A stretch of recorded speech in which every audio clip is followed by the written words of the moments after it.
Are pro-lifers forcing their morality on others when they claim abortion is wrong? Well, that's what one commentator says here in this piece. He thinks it's ridiculous that pro-lifers are trying to impose their moral view on others who disagree. What do we think of that? Well, I want to give you a very quick response. In fact, there's only one question you need to ask when people say, "You're forcing your morals on me." Here's the question. Are you saying I'm wrong? Now, the only way they can respond to that is by either saying yes or no. Either way, the objection vanishes. Here's why. If they say yes, then they are assuming objective morality, the very position you hold, and they're imposing their view on you by correcting you. If they say no, then, all right, well, then who are you to impose your view on me? Why is your personal opinion more valuable than mine? This is the problem with relativism, and relativism is a worldview lurking behind most of the objections to the pro-life view. Anytime somebody says you shouldn't impose your view on me, or who are you to judge, or why are you trying to claim you're right, the worldview idling behind that is relativism. Let me define that for you.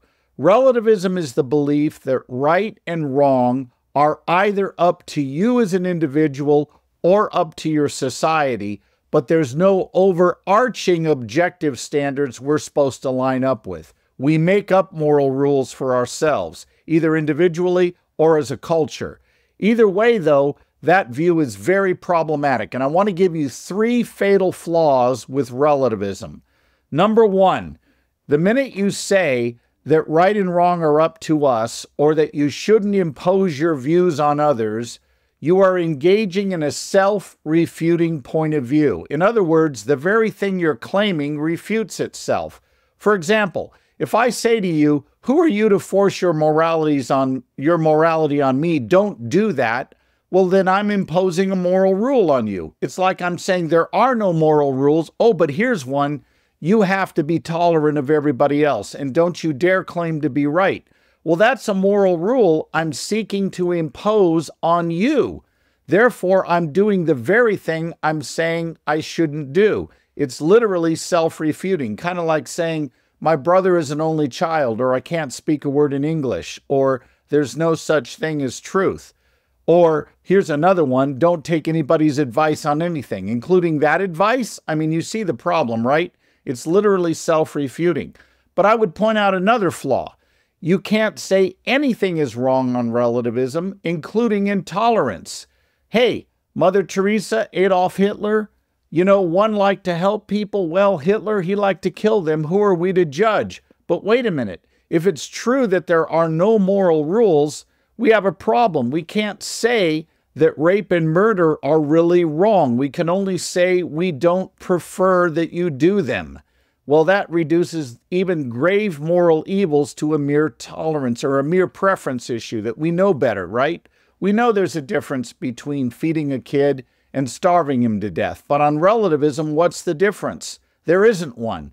And finally, no one can live as a moral relativist.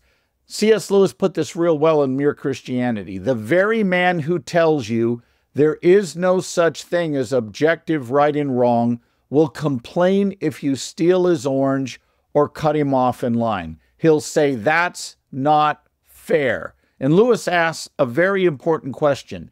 What do we mean by fair?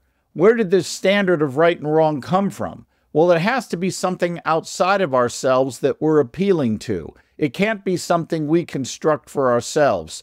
So the very person who tells you don't force your views on me when it comes to abortion is literally forcing that moral rule on you. And I want to point out one other thing.